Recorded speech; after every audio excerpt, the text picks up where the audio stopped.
Oh, god damn it. Finally. What's going on, people? What is going on, man? Sorry for the inconvenience. Y'all already know what happened.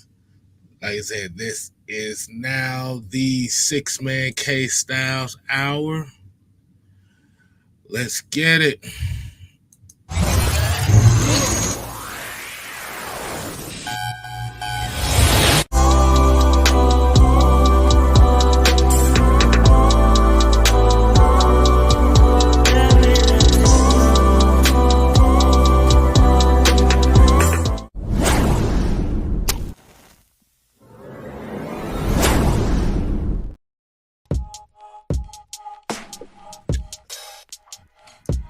Hey, what's going on, people? What is going on?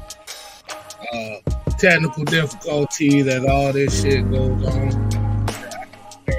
Man, K Styles. Unfortunately, you're not gonna be able to see my face right now, but you're gonna see this nice, wonderful background. I have Pete Silver Fox, six-man K Style.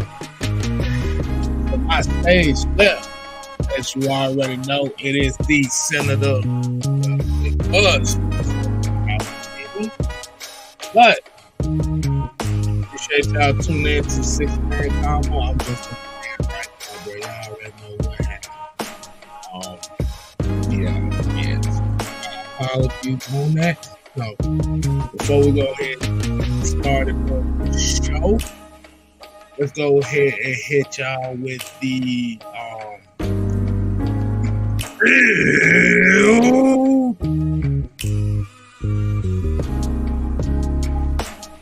roll call. Hey, get JP, get you over there today. At least that water beyond past. Internet problem at the end of this. But as y'all already know, man, we got to hit the members up and stuff. Hey, I want everybody to make sure that they can hear me correctly. Like I said, I just want to make sure. So put a thumbs up in the chat. Hear you. Hey, shut. Hey, I gotta goddamn make sure your ass didn't say shit. You're leaving me out to dry ass. But as I already said, we're gonna go ahead and hit the members up first.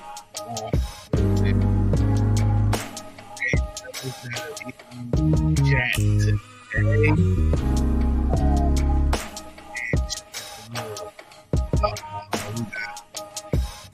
We got Darnell,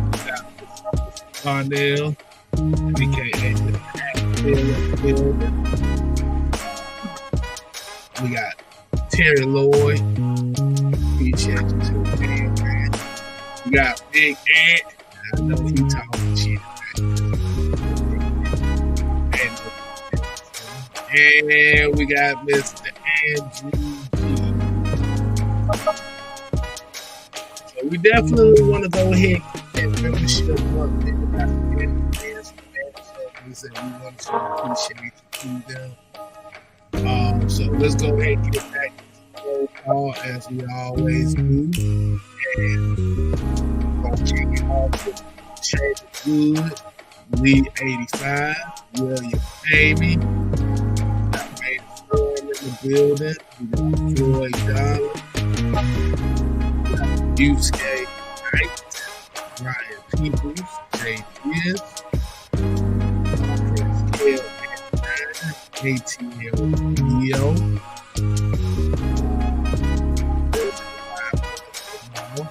Silas Graven, Joseph Thornton, Gump, Morris, JP, Jerry Bowie, got Blake the Snake, Sonya's in the building, Old Chicken Holler, J. John St. Clair, Miss Pamela Johnson, Miss DJ, And we got 1/3 of the heavy hitters in the building. Mr. G Talk Sports. Let's go ahead and show him some love. Show love to everybody that's tuned in.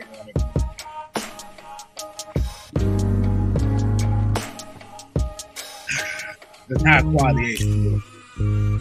We here. Go ahead and cut that music. All right, Mike, what's on your mind right now? What is on your mind? How are you doing this wonderful evening?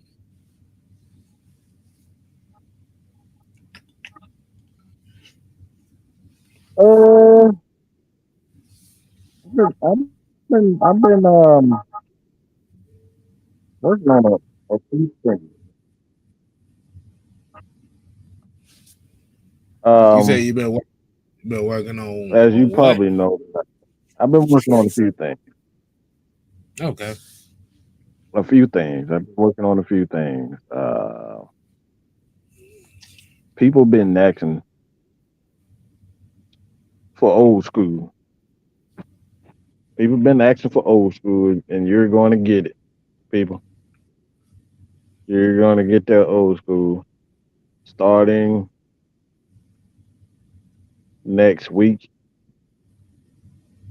That mic will be going live 12 o'clock, 12:30 to 1 o'clock hour.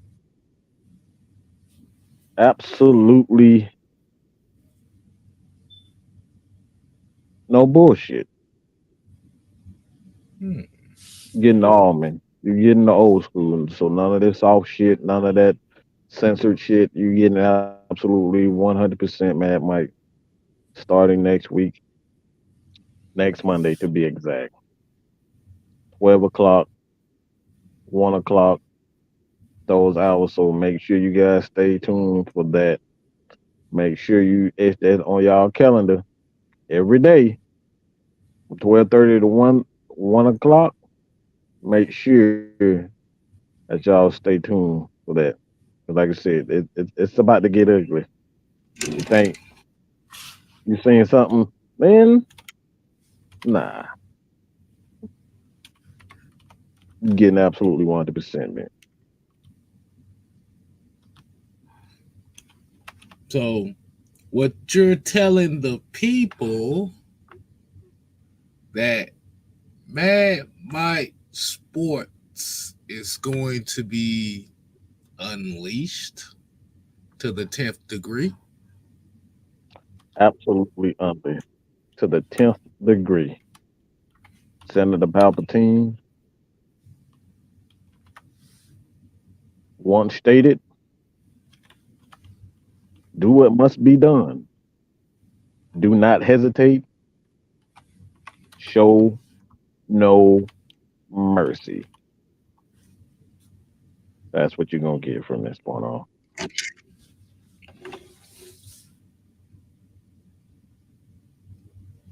So in that case, your ass gonna be Thanos then. If we just gonna be real. Look, all they need to know is the true power of the dark side is officially here.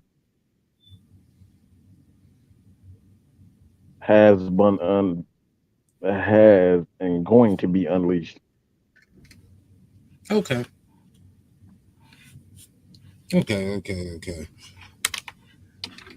So hey, like you said, mark your calendars, y'all. Look, The real I'm sorry, K Style, but nobody want to hear. Nobody cares about Michael Anthony Lynch, and let's keep that real. Nobody gives a fuck about Michael Anthony Lynch, and everybody want Mad Mike. Let's just keep that 100. hey shit. Right? Hey, gotta give them what they want, right? You gotta give them what they want.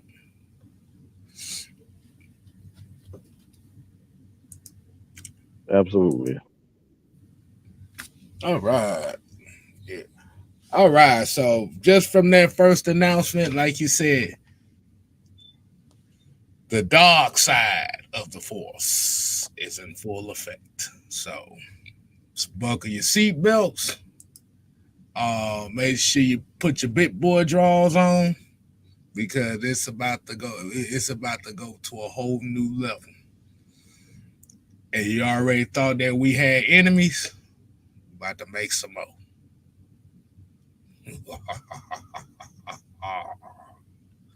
without a doubt. All right, so let's go ahead and get right into the conversation for tonight. Like everybody's seen, it hasn't really been that a lot of news for the Falcons today, so we don't really have. Well, I do want to take a few minutes on the first down segment, if you don't mind, man. Mike, Senator Palpatine, you don't mind if I Hey, talk do about you it?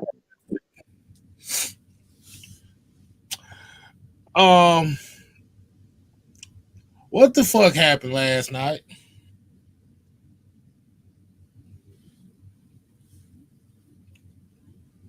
How the hell you tie a basketball series? How the hell tie a basketball series? Yeah. Yeah. And then game seven, with, Yeah, I know you just did. you wet your draws in game seven. What was up with that? Um, look, I keep telling people, man, look, say what's wrong with this NBA is just too damn soft.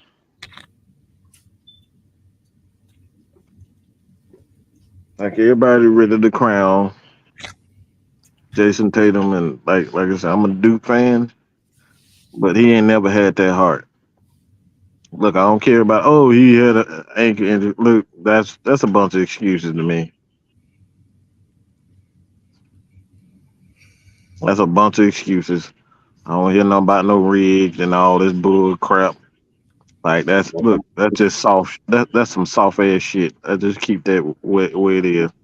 That shit is just soft. How many times I look if who that was, the New York Knicks who limped his way and won, was it game seven? Was it was it Frazier? Was it Frazier? I forget who it was. Bernard King. No, he was limping. The New York Knicks. No, it was it Clyde? Was it Frazier? Um, You talking about back then? Throwback. yeah, he had like a no, he came out of the locker room limping, and he had like a damn what it man. But yeah, I'm looking at it now. Hold on. Okay. Okay. But Willis Reed. That's it. God damn it. Willis Reed. He yeah, came out. He had he had um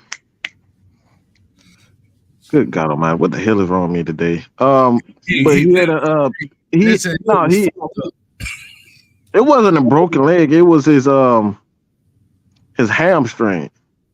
He had tweaked his hamstring, came out, and ended up still putting up, a big game. It's like, and see, Michael Jordan playing with the flu, and then we got all these players. I've seen Kobe Bryant playing with the torn labrum, like he out here, like Kobe Bryant.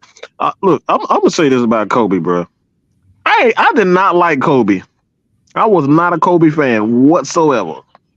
Didn't like nothing about Kobe. I thought he shot the ball way too damn much, and I thought he was selfish. But Kobe won my respect by not only playing hurt. The dude played a game after tearing fucking labrum in his shoulder. Still out here shooting a free throw with a torn Achilles. And you can't tell me that this fucking Jason Tatum can't come out here and play with a messed up ankle. Man, get out of here with that bullshit. I don't want to hear nothing, bro. I don't want to hear nothing about nobody being, or it being rigged. Bro, get out of here, bro. We got so many damn excuses. Like, who the hell? Like, look at the 76ers for another example. That big piece of crap in Philadelphia do all this trolling on Twitter, and then he wins MVP and don't show up for the next 3-4 games, two games. Come on, man. Like, we got 1,000 excuses for why guys aren't showing that leadership and going out and showing the world why they are great. Because, like I said, how many basketball players have you seen still play after torn labrum? Okay, in the game, I don't remember ever seeing that type of shit. I don't remember seeing that type of stuff. Right. He's a right hand shooter. He said, well, I can't use my right hand. I might as well just shoot my left. I'm just saying. So all these excuses, talking about Jason Tatum, come on, man. It's like, it's disgusting. And this is one of the main reasons why I look at people and they hate for Trae Young. I can't even understand. Like, Isaiah Thomas, that's another guy. Man, come on, man. Isaiah Thomas playing like I'm getting pissed off just even thinking about it. At home too, bro. At home too, Boston. At home, come on, man. Hey, look, before you get pissed off, let me get this super chat out the way. So Red Swarm came with the $4.99 super chat. Said money. Said the money was in a 7-game series. It was playing for Miami to win the whole time. Jimmy B played like doo-doo in game 6. I love you, Ed. But here's the crazy thing about it was the head referee of game 7, in actuality, when refereeing a Celtics series, the Celtics are 12-0. That part nobody won't talk about. Mm-hmm. Yeah. That part nobody won't want to talk about.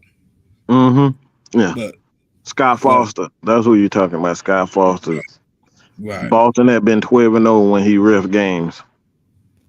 So, but like you said, what ended up happening, like you said, at that point in time, like really Boston's issue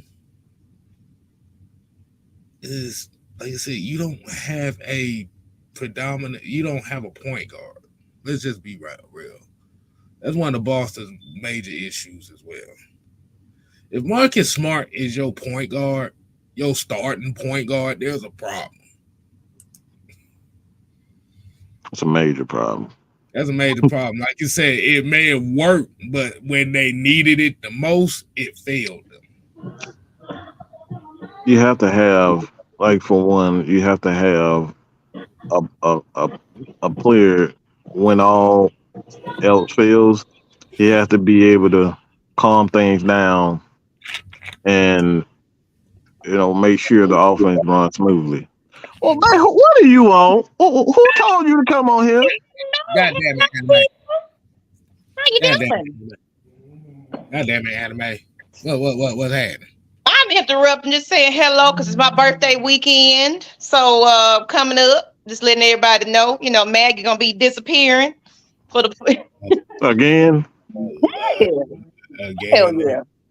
How y'all doing? I just wanted to interrupt the podcast for a moment to say hello. So, like I said, with the birthdays coming up on the weekend, like I said, y'all make sure y'all hit that damn cash out from Miss Mag. That why she came on. So y'all can go ahead and hit that cash. Oh yeah, I want a couple of drinks, a dinner. Drink what your mama gave ya. And I want everybody to come party with me anyway this weekend. I ain't figuring out where I'm going, but y'all come on party with Miss Maggie T. Mike. How's somebody gonna party with you and we don't even know where we going? That's not until Saturday. I got time to plan that, Mad Mike. Good gracious.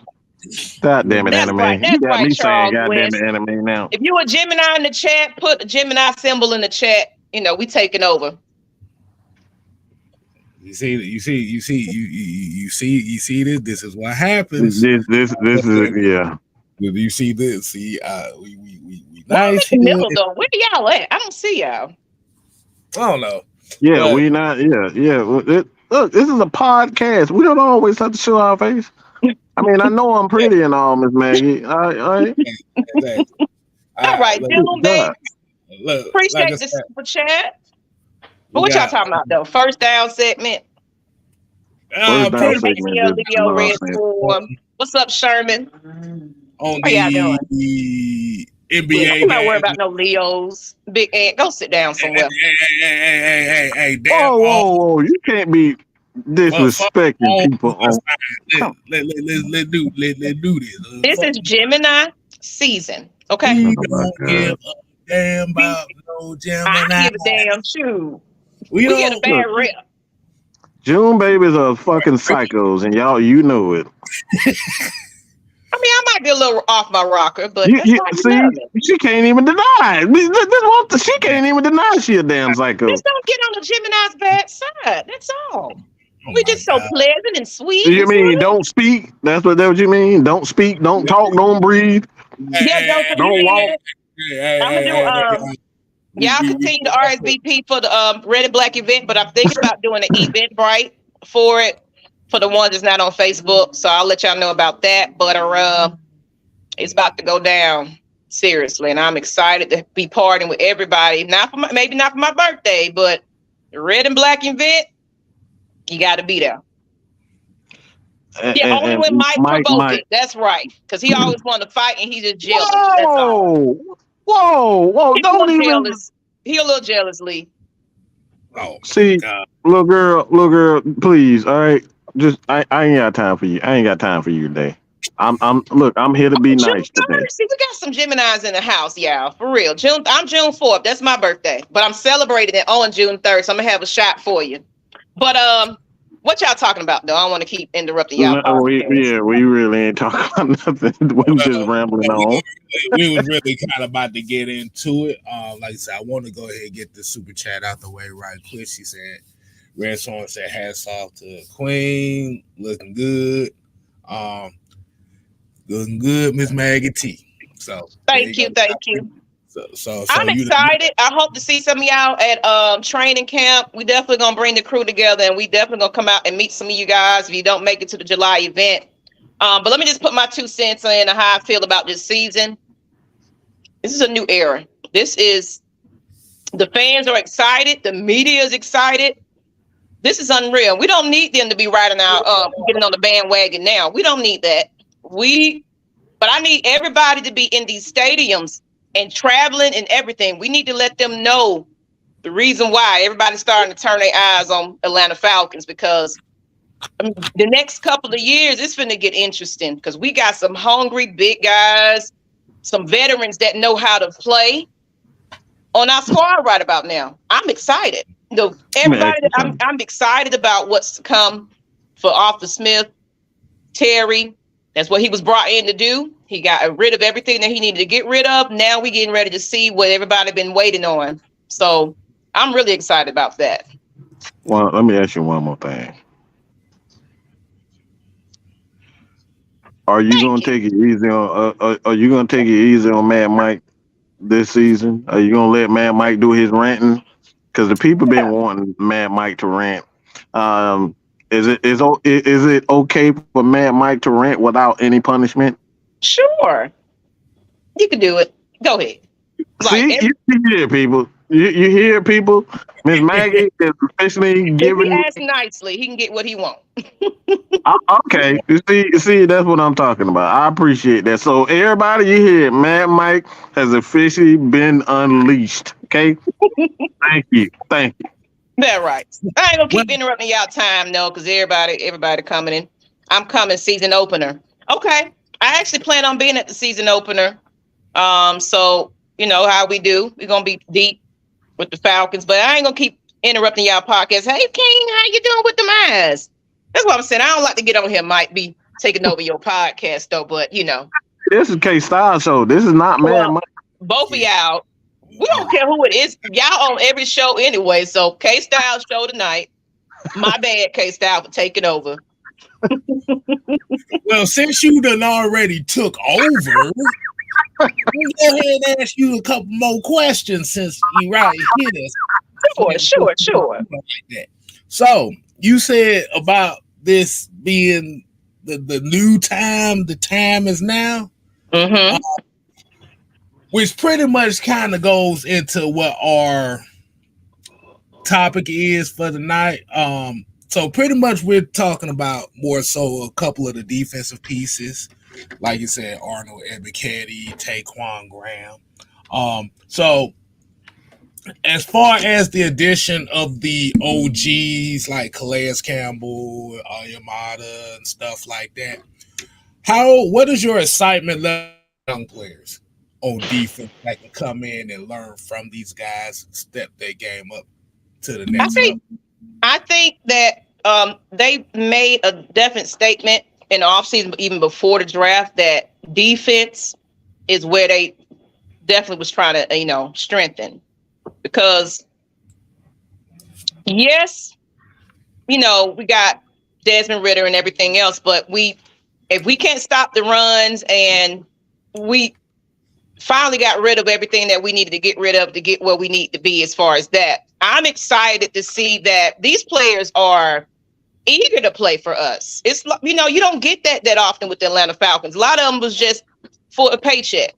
So you got people to sit there and help Grady Jarrett, and not only him being here for a while, all these other cats that came in that can mentor these players, and they starting out from the beginning just too excited. You know what I'm saying? So I have high expectations for our defense this year. I really do. It's going to be one of those like, damn, where these Falcons come from? And I think that's why the media is starting to jump on board, because they seeing something brewing over here. And these NFC South people are a little scared right about now. So y'all better take notice. I'm Atlanta Falcons going to show y'all what this defense is all about and what we've been waiting on. You know what I'm saying? Because when we had a decent enough defense, we went places, so I feel like this is that new era that's going to get us to where we need to be. And I feel like we can compete. If we can just get this team, I'd say give it about a year, and shit, they might even, I have high expectations this season to win a lot more games than we did. What they was expecting of us last year, we proved them wrong with the squad we had last year. Can you imagine now that Terry played around with the money and gambled a little bit with who we got? Now we starting to fit pieces in what they want. It's on. I'm excited. All right, so we got another super chat in the building. I mean, well, I guess this is the Maggie effect, because now y'all asses is super chat now. Hey, this is it. Real someone said, "Oh shit, Miss Maggie telling Mad Mike it's okay to rant." Like Marcus giving that cameraman permission to shoot his Strange commercial in the movie Boomerang. Ooh, boy. Y'all in for it. That ain't right. Appreciate you guys, everybody. But I'm going to go ahead and get off of here because I got to finish cooking. But I appreciate y'all. Love y'all. Super chat for these guys. Show them some love, y'all. Not just because I'm on here. For real. Every proceed to Atlanta Falcons making us the best channel there is out there. You better tell them. Ain't nothing like the AFN crew. Ain't nothing like Mad Mike. Ain't nothing like just K Styles, Jew Talk Sports.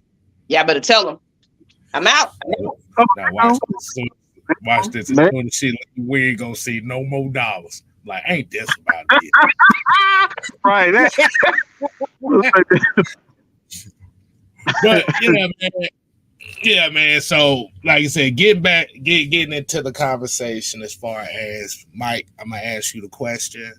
We're gonna do it a little bit different tonight, but like I said, I just want to ask Mike. So, coming from the conversation we had yesterday on the Cooler Talks, that's the reason why I brought this up in particular. Like I said, it's the same question I asked Miss Ebiketie. So, Taquon, Graham, Arnold, Ebiketie, in your opinion and your thoughts, like, can you see? And I'm just using these two in particular because it seems like it looks like these two, as far as the young guys, the young defensive linemen on this team, these two are the main ones kind of getting a lot of love. So what do you think? Do you think that they will take that next step in 2023? Let me read this. Another 199 super chat. That's messed up, case now. 199 super chat. Y'all give us a damn thing. Y'all give us about $2 and get make it about 20 a dub. Like, god damn. Hey, we get like this time. Like, see, look, Lee said, y'all get me through my night. He having some fun tonight. Hey, man, we always have a little bit of fun, man. Like you said, at the end of the day, man. This is therapy for us. This is hopefully therapy for somebody. But go ahead, Mike. Go ahead. Answer that question. I think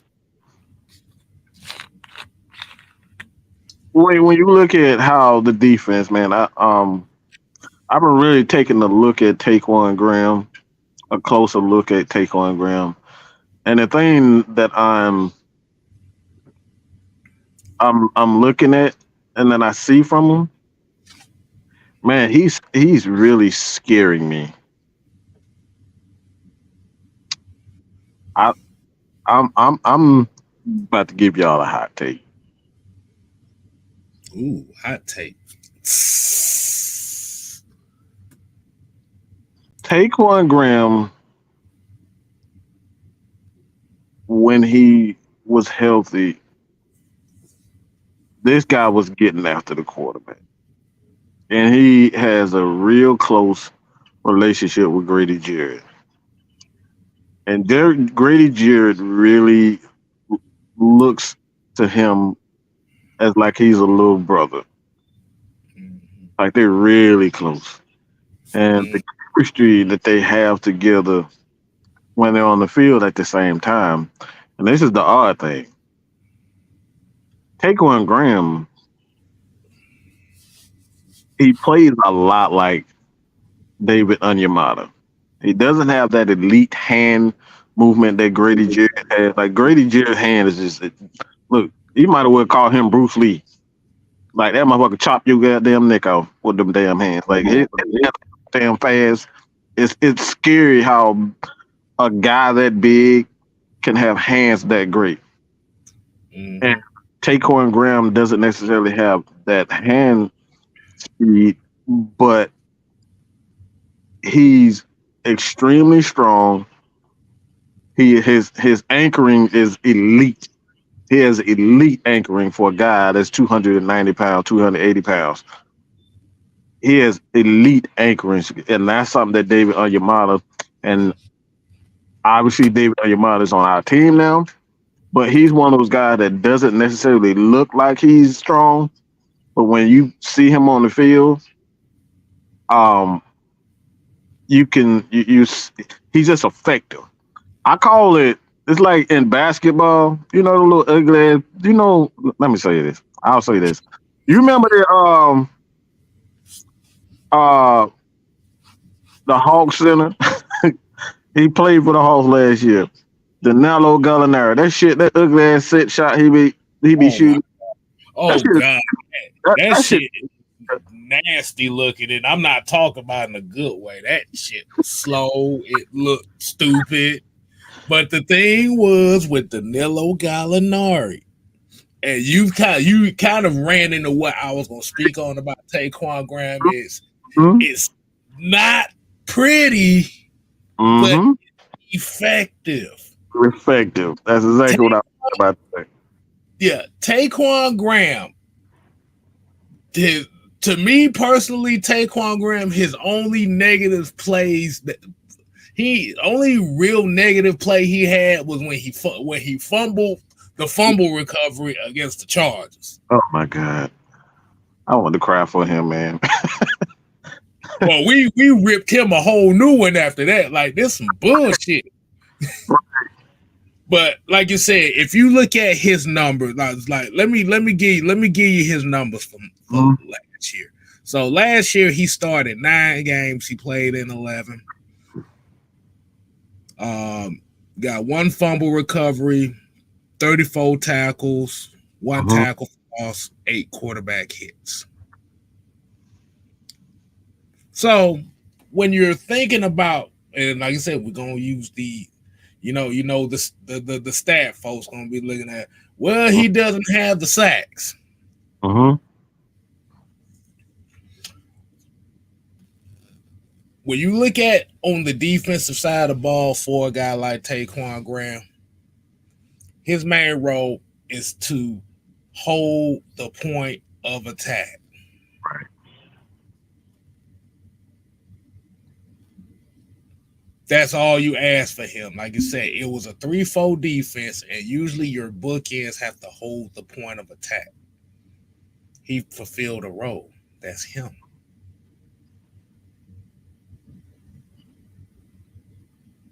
And like you said, at that point in time,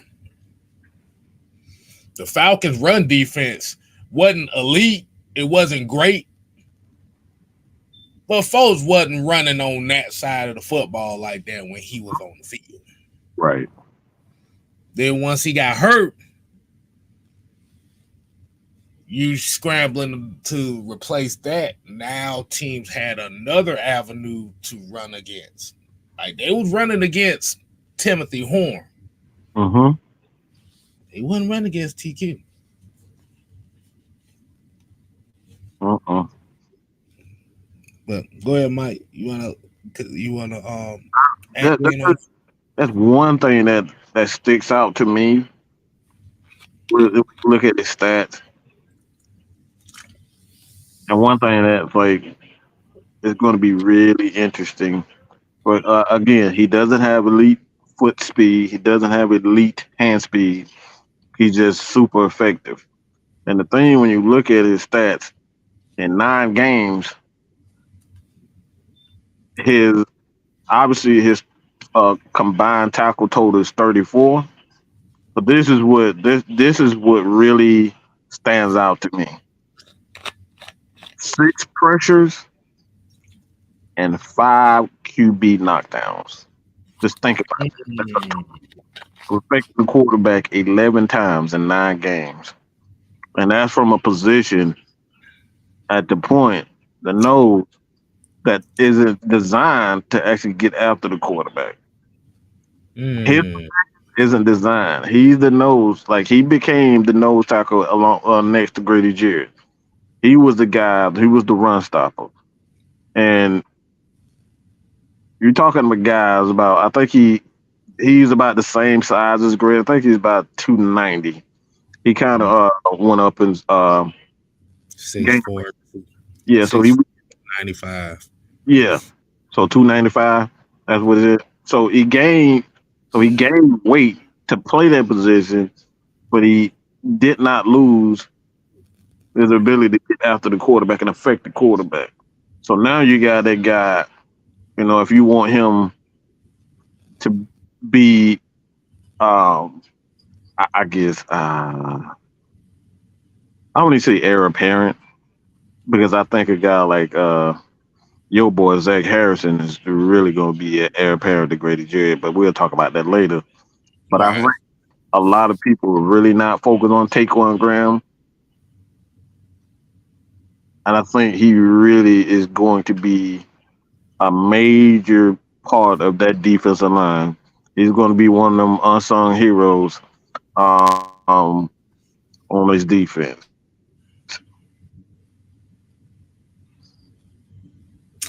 Yeah, man. So it's definitely going, like you said, with being able to learn behind a guy like Calais Campbell, learn behind Yamada, Grady Jarrett, and like you said, just like you said, coming back from injury, like you said, it definitely can help him in the long run. And get some of these comments right quick. Like Red Swarm here said, surprise breakout player is Arnold Ebiketie. Low key decent rookie season. He elevates to a Pro Bowl level. I wouldn't be surprised at all. Excuse me, y'all. Let's see what else we got. Danny Johnson here pretty much said he's excited for this D line. Every position is going to be a problem. They're going to be fresh since they're so deep. We're going to eat Bryce Young alive game one.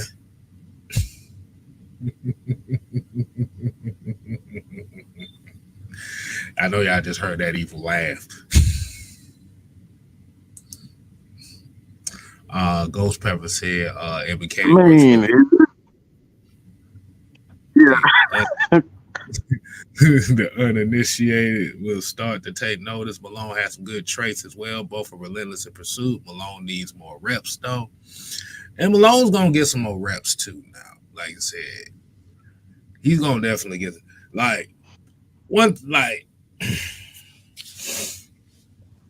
the one advantage, if anybody, like I said, and we keep trying to point it back to that 2016-2017 Falcons team, was the one advantage that defense had was they were 8-9 deep as far as pass rushers and defensive line. Mm-hmm.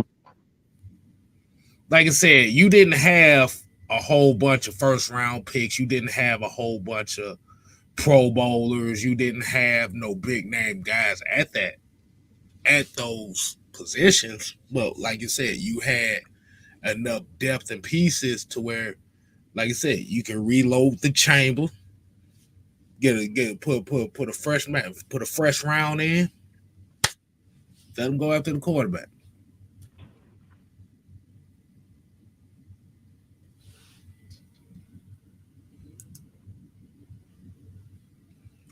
And Drew said Baldy did a film breakdown of him last year. Yeah, that's one of the and like I said, that's one of the reasons why we're doing the show today, and as well as Arnold Ebiketie starting to get a lot more love now as far as the young guys on this team.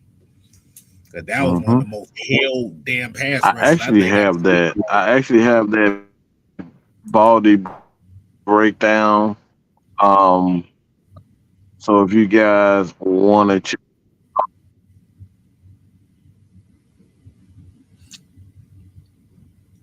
Hold on, you said what? Sound like you went out.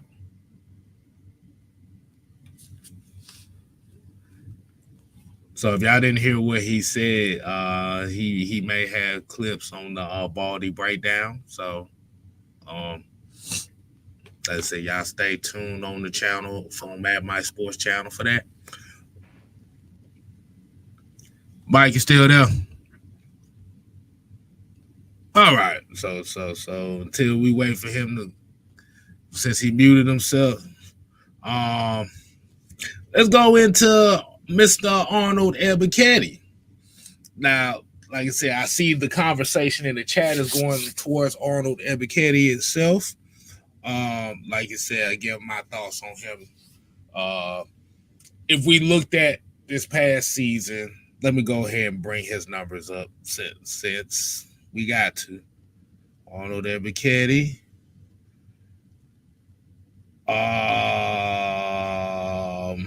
Looking at the numbers last year, you had 2 pass deflections, 2 forced fumbles, 2.5 sacks, 30 tackles, 3 tackles for loss, 11 quarterback hits.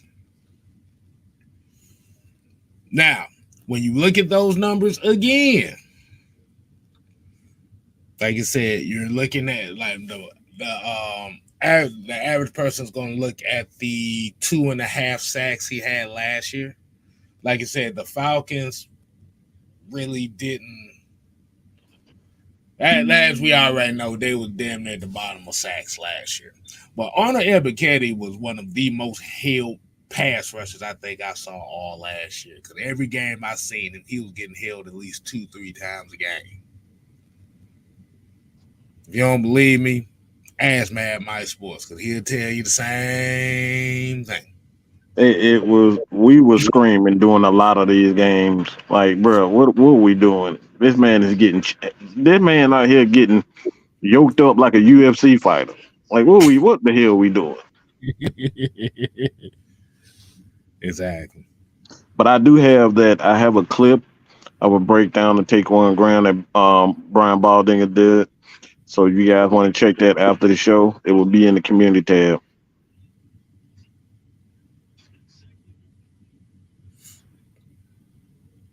But what's very interesting on a lot on Arnold Ebiketie was as you brought up as you brought up the kind of like other numbers that nobody talks about. I pretty much got the same thing here. His pass rush numbers, like I said, 9 blitzes, 4 QB hurries, 8 knockdowns, 15 pressures, and 2.5 sacks. Mm-hmm.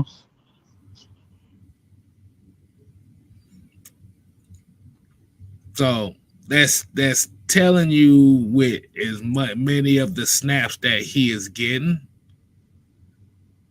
Let me see the percentage number of. So he got 516 snaps last year. So, but like with him, you just looking for what you say the next step in his game. Like you said, like you said, Is that really is a next step in Honor Ebiketie? I don't look. A lot of people think that it's like having the sack number is, you know, defines how good a player actually is. I think sacks can be a horrible way to define whether or not a guy is a good defensive player, a defensive lineman. It's like I think we don't have to go on them numbers again because we've seen. Um, I'll just say one name, and I'm sorry, Jude, about this, but Dante Fowler is a perfect example of having good sack number, and then he goes to another team, and then we can throw in a guy like Ray Edwards. We can throw in several guys. All right. You didn't just say that. People think this sack number is a way to define players, and it's just a horrible way to define the defensive lineman because a lot of guys, play and see. This is why I say if you go back to the not Carolina Panthers, but if you go back to the Bucks are seeing this shit now. They paid that man by $80 million, 70 Vita like 70, almost $80 million to be a run stuffer, and then you come to figure out that the real workhorse or the most important player of that defense was really Mr. Crazy man. What that damn psycho? Played with the Eagles last year. Oh, God damn it. I don't know what the hell's wrong with me today. I feel like Sam today. He can't remember shit. No, the big psycho motherfucker is always stepping on people's fingers and shit. Oh, Nakatsu. Stepping on people's fingers. I can't say a name. I couldn't say a damn name. But see, no, Ray Edwards is not a curse word. He's actually a very good player. Hold on. Nope. I'm just saying. Do I need to say it again? Nope. Let me say it one more time. Say it again.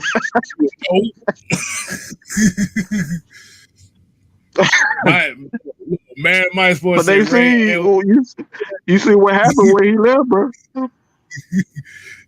I'm just saying. This is what I say when Mad My Sports said Ray Edwards and he said Dante Fowler. This is all I said right here. Stop the cap. Stop the cap. That was bullshit. Oh hell. But Shout out to Terry Lloyd for the $5 super chat. He said, with defense and just so deep. Will there be any first surprise cuts? Yes. It's going, like I say, it's going to be surprise cuts. The way the team is built, fan favorites or potentially may get cut here, or guys that we may be excited about. Because if you realize that a lot of the guys that they brought in were 1 year deal guys, so they may be susceptible to being cut if anything happens like that. I mean, that's why you build the depth. Right. If you build depth, that means you got fierce competition in that room, and it's going to be survival of the fittest. So, hey, that's what I say. Speak your shot. Hey, look, shout out to Speak Your Mind Sports Talk Show. He said Ray Edwards is a cuss word.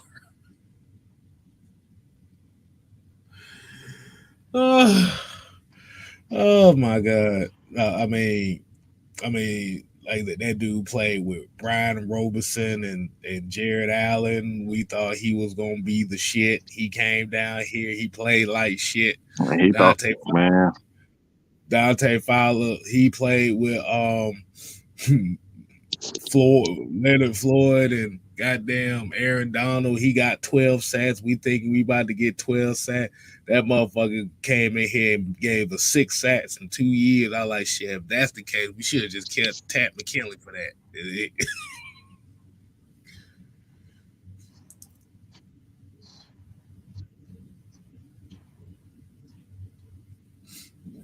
Oh my God.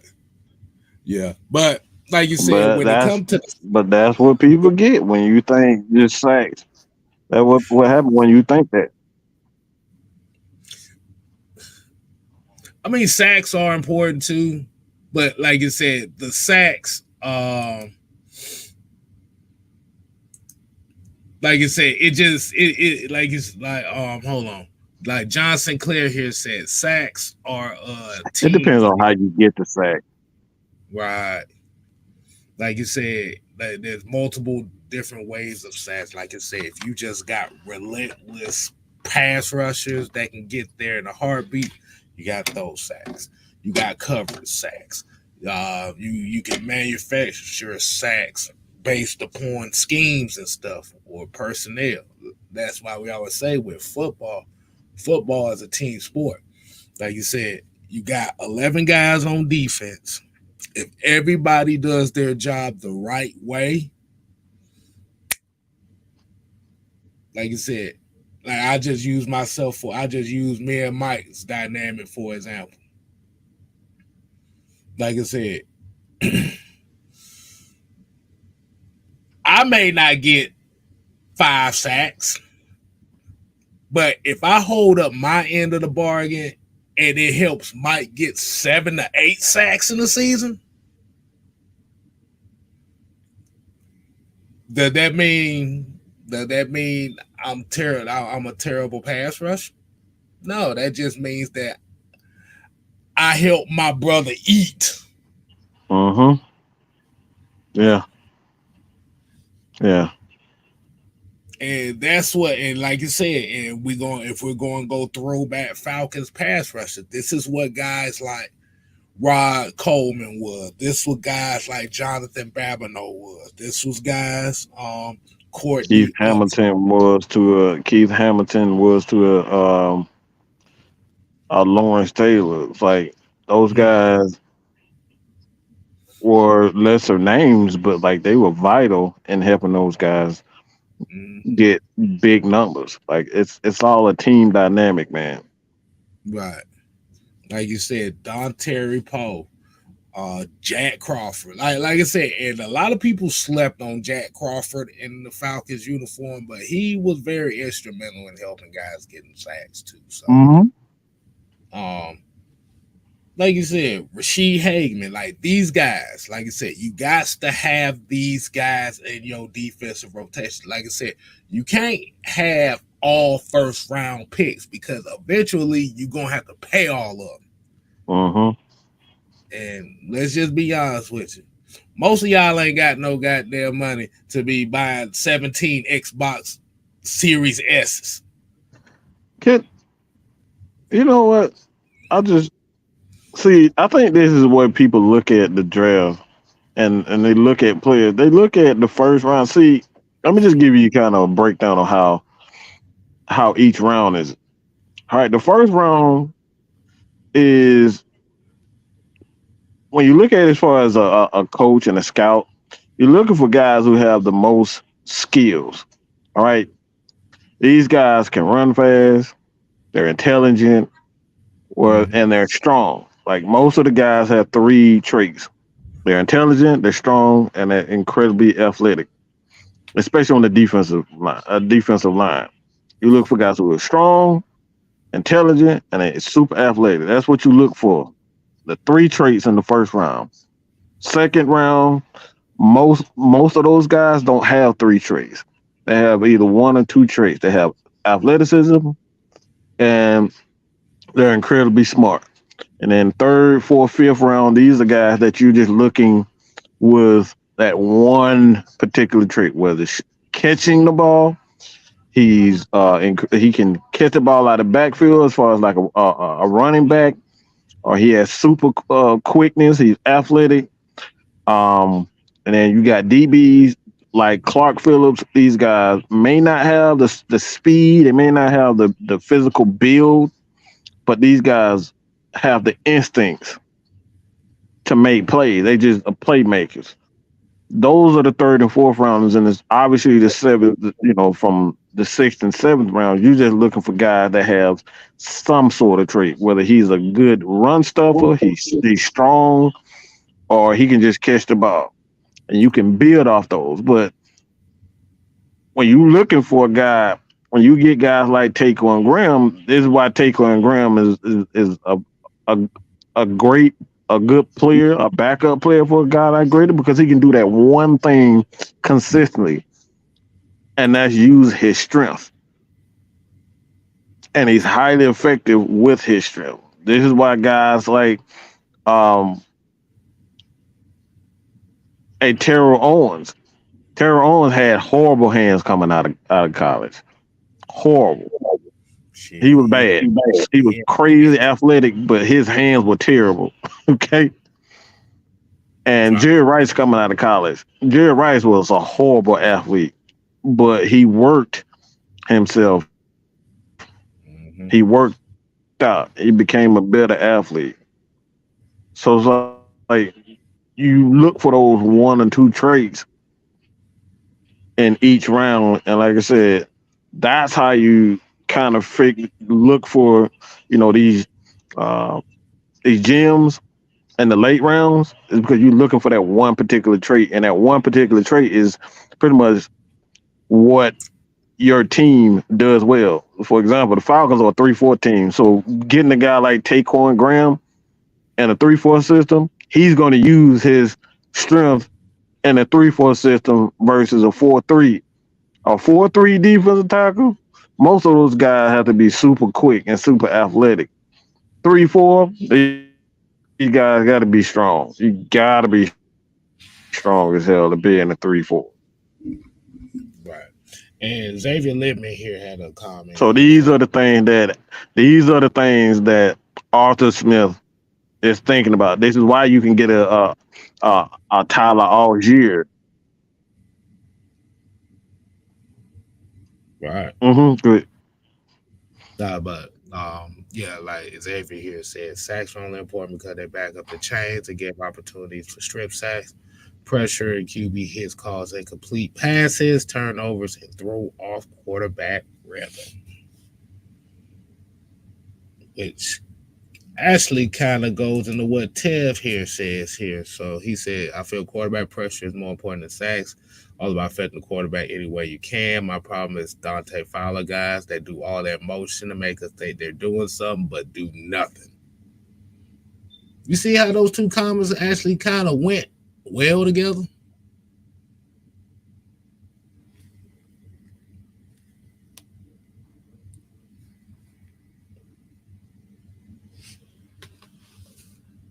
But go ahead, Mike. Mm-hmm. Now, I just said, do you see, like I said, both of those comments actually kind of fed off each other? Because, like I said, Tev here said something important here. He said the problem is that the Dante Fowler guys that do all that motion to make us think they're doing something, but not. And Mike, what do you always say about what this regime of coaches want from their players? No wasted motion. No wasted, no wasted movement. Yeah,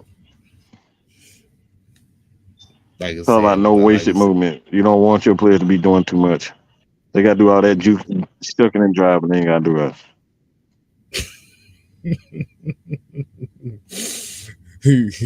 what's that Crunk ain't dead, sitting over here doing Memphis juking and shit, and ain't going nowhere. Yeah. Um, and I like what Mucho here said. Heart plays a big part in it as well. You gotta want it. Y'all gotta want it, people. Um, let's see what else we got here. Mad Town Dirty, what's going on, man? You Oh, don't. Yeah. oh my God. Dante Fowler used to spar with Master Betty from Kung Pao. No shucking and jiving, bro. Crunk dead. Yes. Crunk ain't dead, Crunk ain't dead, Crunk ain't dead. Nah, fellas, won't gonna work. But so so so basically what we're saying is uh expectations for these, particularly these two, are very high going into the 2023 season.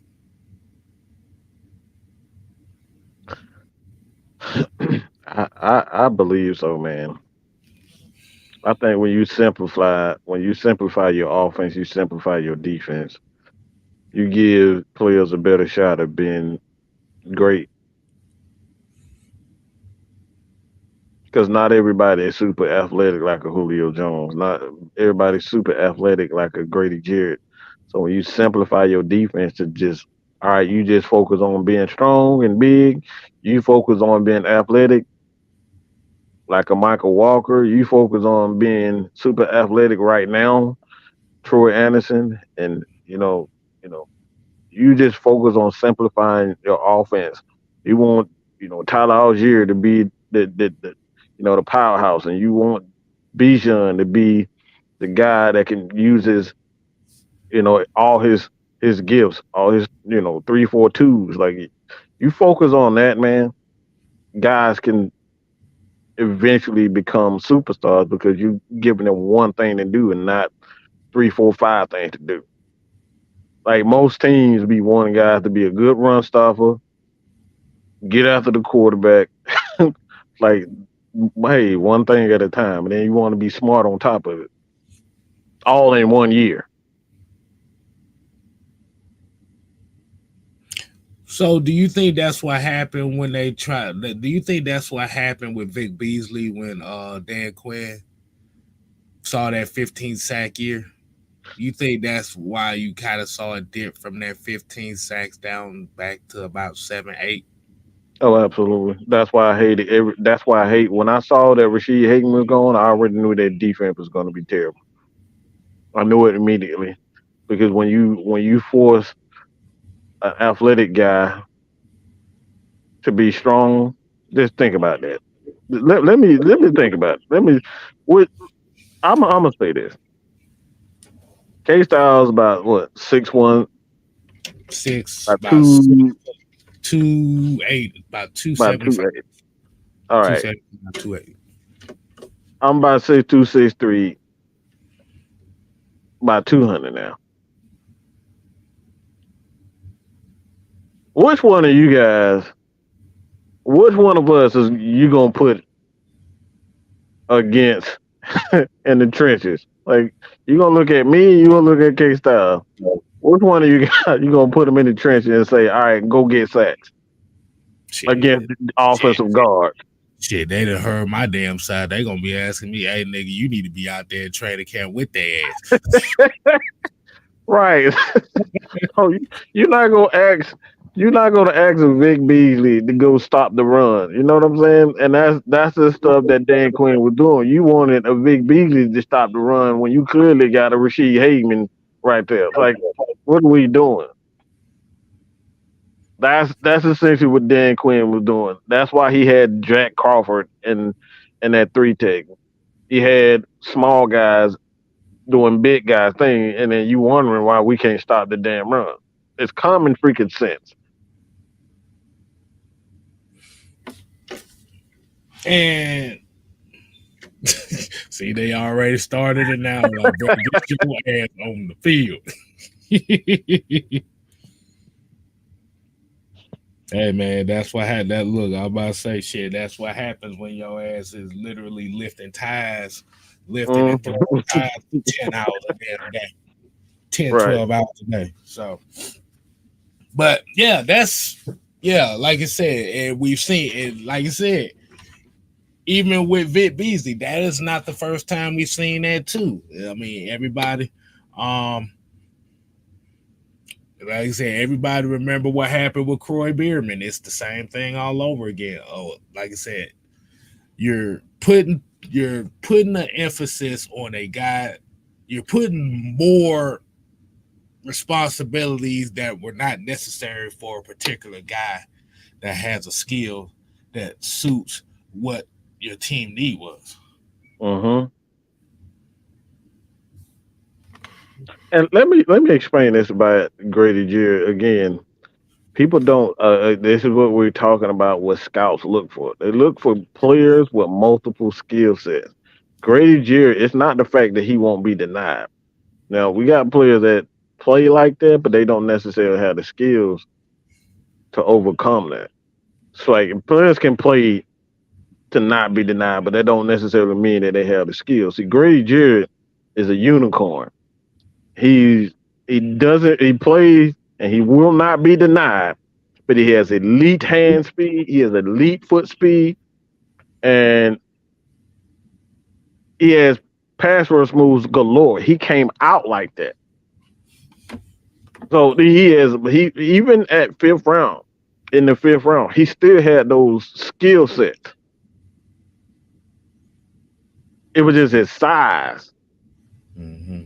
And that's the same thing with Aaron Donald. Aaron Donald has all those. He won't be denied. That's one skill, and then he has super crazy athletic hand speed, and then his foot speed, and he's almost built. Well, him and Grady just built exactly the same. But those are four traits that they have.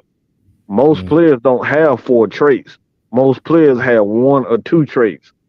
And these are the things that you got to put those guys with 3, 4 traits on a certain spot. You give them more things to do. Play them on the end, play them as a 3 tech, play them on both sides. Like you want these guys to stunt. The guys with 3, 4 traits. But a guy like Taquon Graham, you just say, all right, go be big and strong because he has great strength and he's big. So you want those guys to do less. And you want guys with the more skill set to do more. That's obviously why Grady Jarrett and Aaron Donald are doing what they're doing because they was born with certain skill sets. And you got coaches like Dan Quinn, he be trying to put guys with 2 skill sets in the middle of the damn field. See what I'm saying? You got Vic Beasley, who got 15 sacks as a spot pass rusher. Yeah. When a guy that really didn't start that many games, but like I said, you just brought him in to change the pace. Then you try to turn his ass into a full blown defensive end when you know the dude's Put him 200 in goal. pounds. And you know. See, this is exactly what What? This is happened. what I'm talking about. This is what I'm talking about right here. You try to put Big Beasley in a goal line situation to stop the run when his skills don't say that. Right. His skill set. Hassan Reddick last year for the Philadelphia Eagles. Oh boy. Main role. Get to the motherfucking quarterback. We got the guys in front of you. Just you see the motherfuckers, hit them. Right. The guys with the most athleticism and the most skills, you want to move those guys around and have them doing multiple things. Big Beasley, although he's super athletic, they wanted him to just do one thing, and that's get after the quarterback. They want him to stop running and get after the quarterback. Well, that's not what Big Beasley does well. So if you're going to get the most out of a Big Beasley, you're going to take that away from him. We don't want Big Beasley stopping around, okay? We don't want him being one-on-one with fucking Brock Lesnar. And you know what I'm saying? That's just, they're like having Big Beasley against Brock Lesnar. Like, bro, Brock going to eat that man alive. So let me ask you this. Since we're saying that about Dan Quinn, is that a problem that the Cowboys are going to be having with the news that Michael Parsons is going to be playing now a full-time defensive end? I believe so, man. I don't. If it's not broke, why fix it? I don't see. I'm so glad that dude's not he's not our coach. That dude don't learn nothing. Like, why? If it's not broke, why fix it? He getting 15 sacks, 12 to 15 sacks a year, being a spot pass rusher, but you want to change it all of a sudden, man. Look, and if he end up getting hurt because he's getting too physical, he's in the middle of the damn defense trying to stop the damn run. Guess who's gonna suffer? The team, the defense.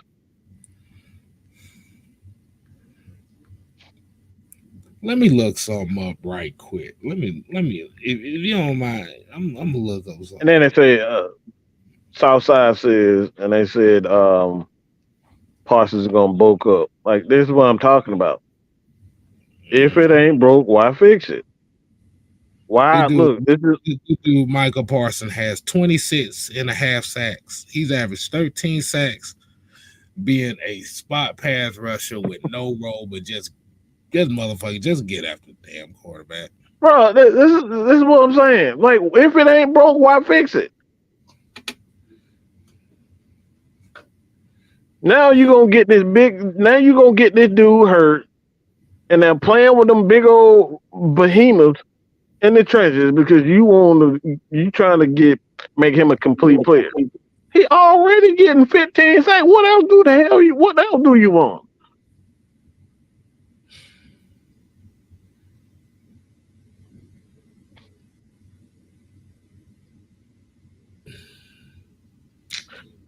Like I said, I'm I'm getting depressed. I'm getting angry just bit. I'm not even a Dallas Cowboy fan.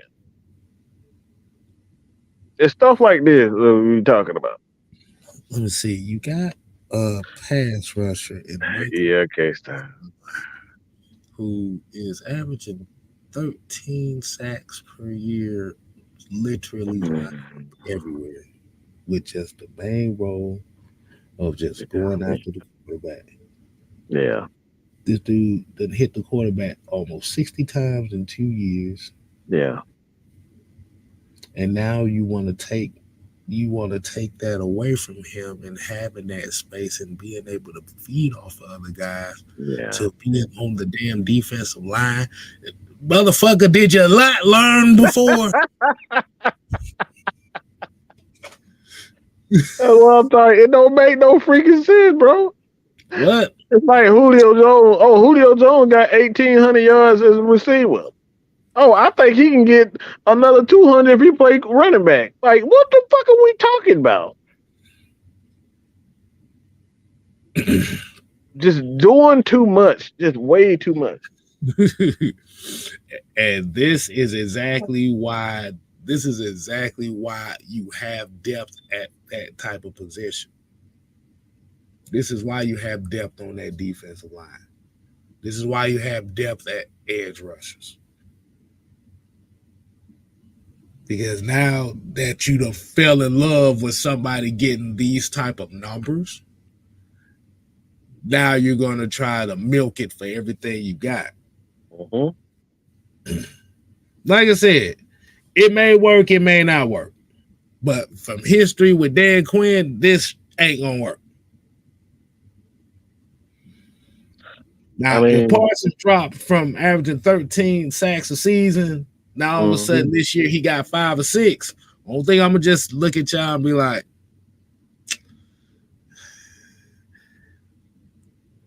we told you so. We told you so.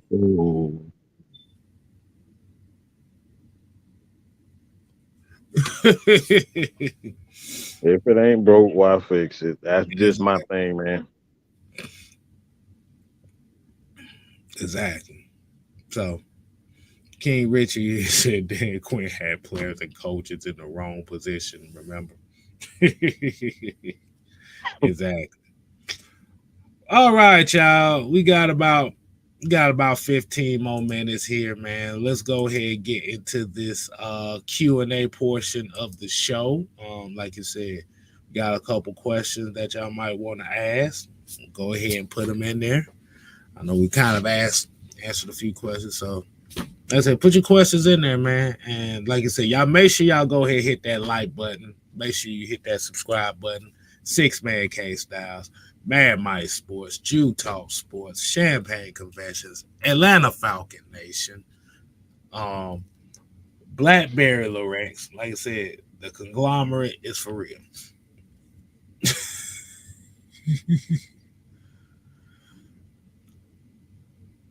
So let's play a little. I'm trying to think. Do I want to play a little music while we wait on a couple questions? Oh yeah. Hold on. We got 75 people in the chat. Let's go ahead and get these likes up to about 50 here. So we're gonna play a little bit of music for y'all, so y'all can go ahead and get the likes up. Let's go ahead and do that. We did it in a while. You know what? Nah. We're gonna take it back to the 6-man style. Hey.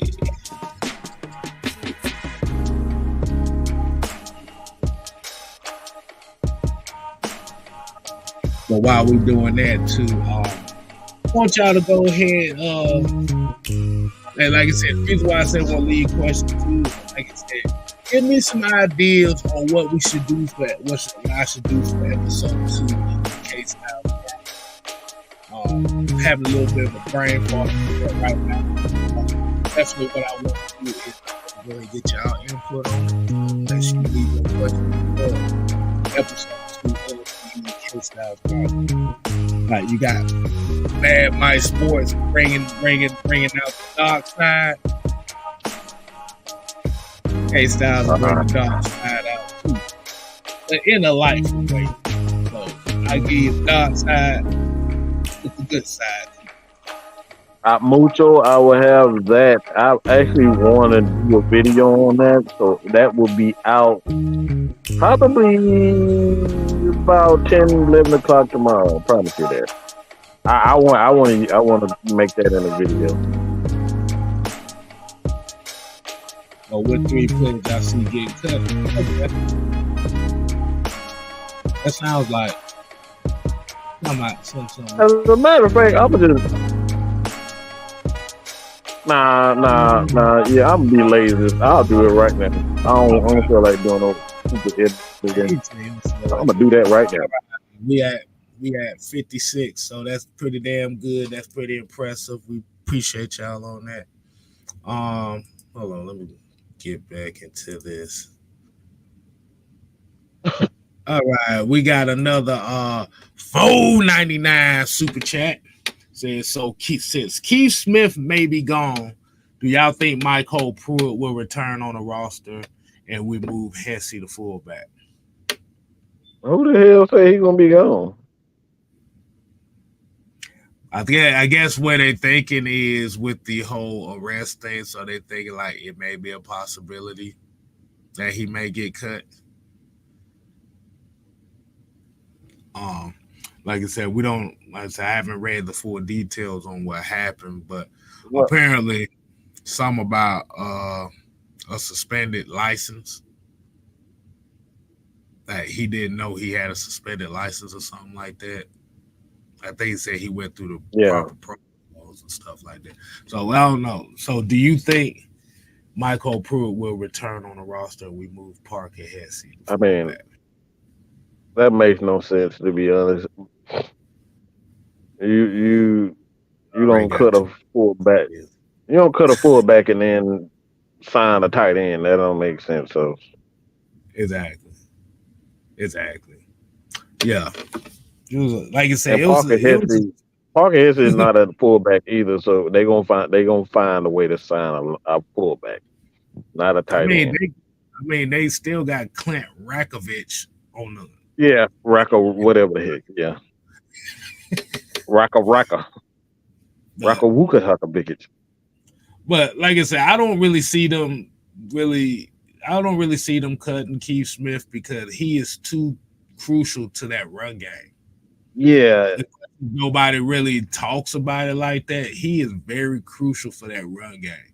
Now, like I said, you didn't see it much in 2021 because you Mike Davis wasn't hitting the hole like he's supposed to, and he was limp dicking around in the backfield. Yeah, two like I point said, three inches per game. exactly. So, and then Parker Hesse, I don't even see Parker Hesse making it through June 1st. Nah, bro, I really don't. I love him. He got too many good younger tight ends on this squad. I just don't see it. They said you have Kyle Pitts, John Smith. They're gonna keep Felipe Franks. Hmm. You got John Fitzpatrick, and like I said, you got Keith Smith, who's kind of what they actually list him as like fullback / tight end. Yeah, I don't see Parker Hesse making it past June 1st. If he does, I'd be surprised. Uh, but we got a couple questions in here. Let me see. I like this question right here.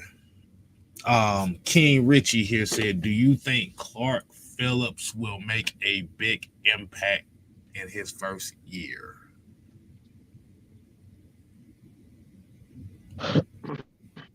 You want to go there? You want to go first? I'm gonna let you. I'm gonna let you run point on that one. Um, I believe so. I believe so. I think he's going to have every opportunity to be tested. Because what teams won't do, they won't test AJ. So Okuda and Phillips are going to be tested almost immediately. So I actually expect Clark Phillips to lead the Atlanta Falcons in interception this year because he's going to be tested. And he's one of those guys too. Um, he sits on a lot of curl routes, a lot of out routes, and dig routes. That's what he does. He reads the quarterback. He reads the offense. So he's going to have every opportunity to pick the ball off. And I'm like, that's my hot take. I think Clark Phillips is going to. I think he's going to lead the team in interceptions Mm. because you're not going to test AJ. I just don't see teams touching AJ like that. Actually, if you really look at this past year with the Falcons defense, they really didn't test the corners like that. Majority of the yardage that they gave up in the passing game was in the middle of the field. Now, like you said with Clark Phillips, like he's essentially been brought in here to be the nickel corner who has the capability of playing outside. Now, a lot of people know the reason why he dropped to the fourth round was because he's a little midget mini square out there compared to everybody else. What it say? What it say about 5'8", 174, something like Right. that. But the thing about it Five, was, eight, yeah. Uh-huh. okay, about 5'8", like 178, one some little like that. But the thing about it is he was one of the top corners the past college football season. But like you said, that's when it just comes down to certain like when people start evaluating some of this talent out here, that's where they always say size plays a big part in a lot of these teams passing on guys, and you be looking like sometimes you just Uh-huh. gotta look past that bullshit and look at what the tape says. Like I said, I'd rather take a chance on a Clark Phillips at 5'8", 175 if I know he can get I interceptions mean, it should compared be Grady to Jarrett is a perfect example of that. exactly. Yeah.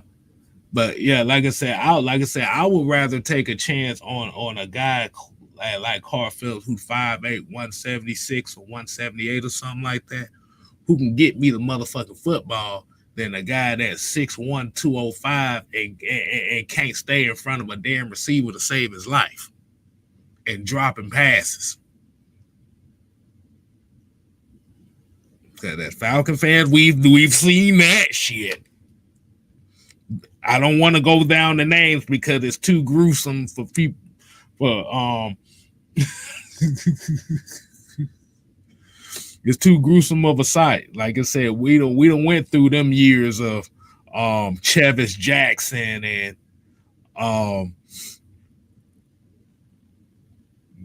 Jimmy Williams and all that stuff. Yeah, nah. Anybody remember Jimmy Williams? Everybody Yeah, remember Chris I think we Houston? do. Would you rather take y'all? I'm gonna ask y'all a question. Would y'all rather take y'all chance on the guy that was built like Clark Phillips, or the Falcons would have took their chance on a guy like Jimmy Williams? Jimmy had all the physical traits,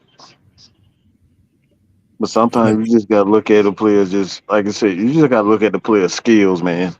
If a Mm-hmm. guy just have an ability to just make plays, you gotta find a way to put those guys on your team, man. It's like that's how a lot of people missed out on Grady Jarrett. They just looked at him. Oh, he's 6 feet, 300 pounds. He can't be a good player. Okay, and then look here, you got one of the most dominant defensive tackles that we've seen in the last 5 years or so. Mm, right.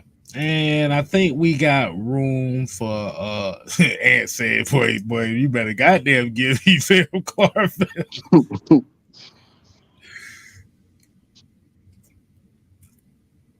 because a lot of people don't know, and like I said, a lot of people don't know last year in the cornerback class, like Tariq Woolen, the one that got drafted by Seattle. He didn't have that much experience playing corner, but he had like physical traits that he was a wide receiver, Uh-huh. so like I said, he ended up being one of the best corners coming out of. He ended up being one of the best players to come out of last year's draft. Uh-huh. But like you said, you have those traits that can translate into now. you gotta still see year 2. Like I said, I always say about players, year 3 is gonna tell us. Like this with any position, year 3 is gonna tell us everything.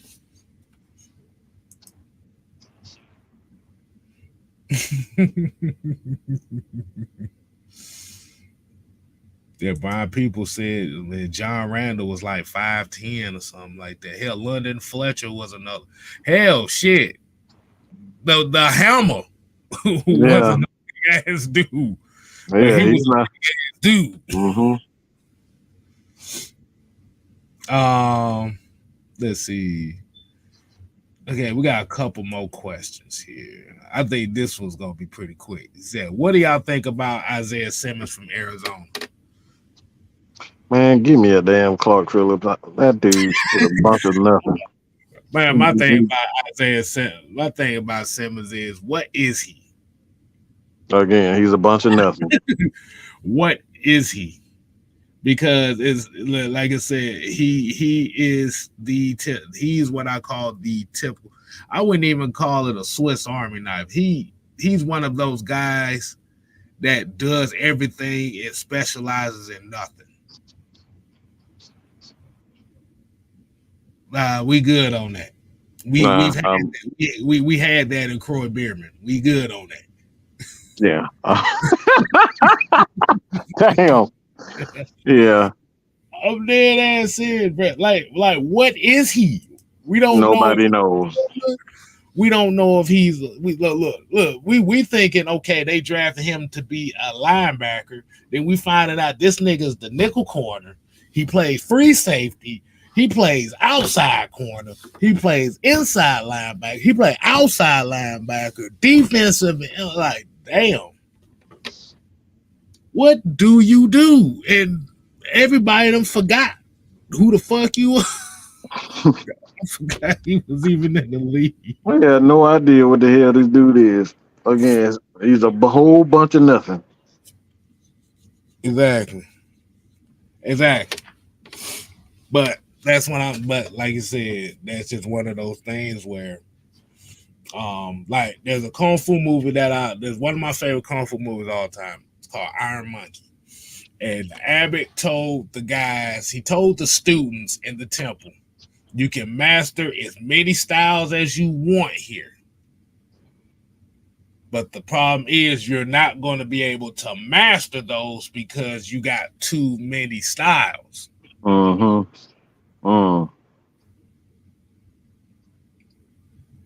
Whereas if you study just this one style, you can master that in the intricacies of it.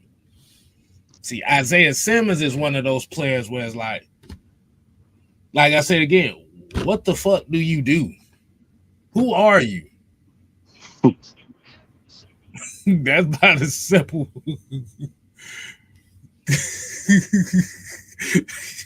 Hey, shit. Southside said Simmons is the Arizona Cardinals. Damn. Wow. So pretty much the answer to that is what the hell is he? This question kind of goes into the theme of it, and this is gonna be the last question of the night. Do you think Troy Anderson is gonna have a good year? I say if the D line will keep him clean. You want to take that one, Mike? I do. But we have to define what good is. Because a lot of people have different opinions of what good is. My opinion is of good is where this particular player is and where the defense is. One, the player is in his second year. Obviously, he's learning it's the same defense but different expectations as far as the defensive coordinator or what he wants. So I'm going to say what his stats going to look like is going to look.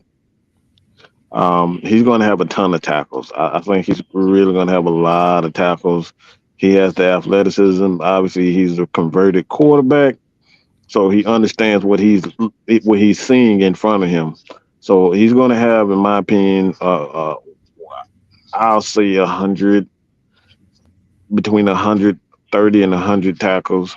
Um, and that's just combined tackles. And then you're gonna see. Um,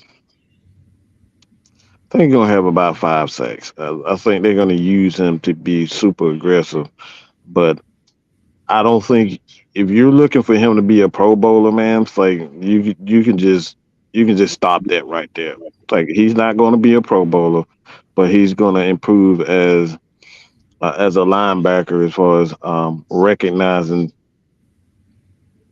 It's like I think that's what you look for. I think people put too high expectations on guys that's been drafted in the first round, the second round, and they forget, yeah, this dude is still in his second year. So he's not going to be a Pro Bowler. So if you're expecting him to be a Pro Bowler, that's not happening. If he does, this defense is going to be one of the best defenses um, in the league.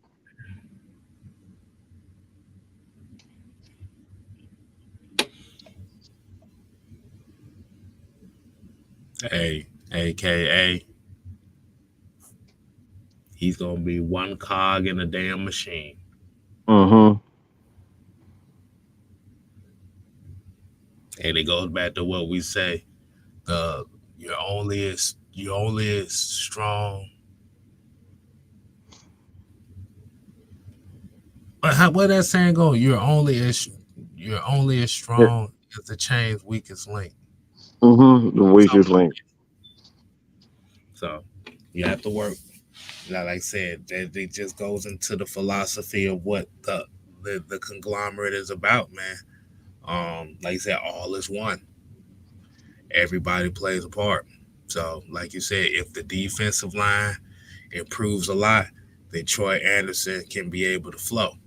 Now, Mm-hmm. Troy Anderson still got some ways to go as far as being a complete linebacker, but we know he has the work ethic to get there as far as the coverage side of things. But it was a hell of a lot better coverage than it was than what we saw with Michael Walker and Rashawn Evans. Mm-hmm. Like I said, even though Michael Walker did get some picks, um, like you said, you just didn't really see the middle of the field get tried like that with Troy Anderson out there. But Mm-hmm. but like you said, he's still susceptible to having blunders in coverage, so that's going to be a key factor in his development. But we're gonna go ahead and end the show tonight. We definitely appreciate everybody tuning in. Bucho said, when is the AFN party? Black and Red event, July 22nd. Mm-hmm. I don't know what just happened. Hold on, y'all. Something just happened.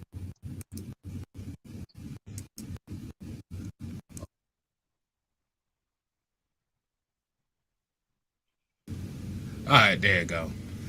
Yeah. So, like I said, red and black event, July 22nd. Like I said, just hit up Miss Maggie T on Oh, my bad. Facebook, I'm sorry. Instagram. I'm getting 15 billion messages. I apologize, y'all. Like I said, RSVP. Like I said, Yeah, hit Miss Maggie up on Instagram. Um, Find her on Instagram at Miss Maggie T, or I don't even know what the hell. It's Champagne Confessions. You can find her at Champagne Confessions or Miss Maggie T on Instagram. If you can't find her on Facebook, if you don't have a Facebook. exactly. And like you said, man, we got a lot of things going on. Like, we got a lot of things planned for this upcoming season, man. So, hey, man, we just gonna be very excited for y'all just to kick it with us. So, until next time, people, we ain't here to play. Oh no. Hold on. Let me say one more thing. Marcus Kilpatrick said Arthur Smith make a run for coach of the year. We did a show on that yesterday, so you go to Mad Mike Sports and the Cooler Talk Monday, that definitely was the topic of discussion. So if you want to go ahead and refer over to Mad Mike Sports, or hell, you can hit or check them out. Check it out on Mad Mike Network.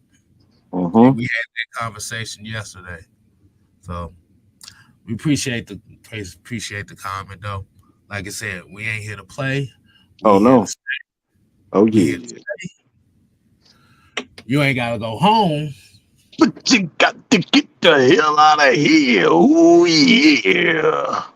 Well, let me tell you something now, brother. You better make sure you go ahead and subscribe to the Hulkamaniacs at the 6-Man K-Styles with the 24-inch pythons run wild on you. Yeah.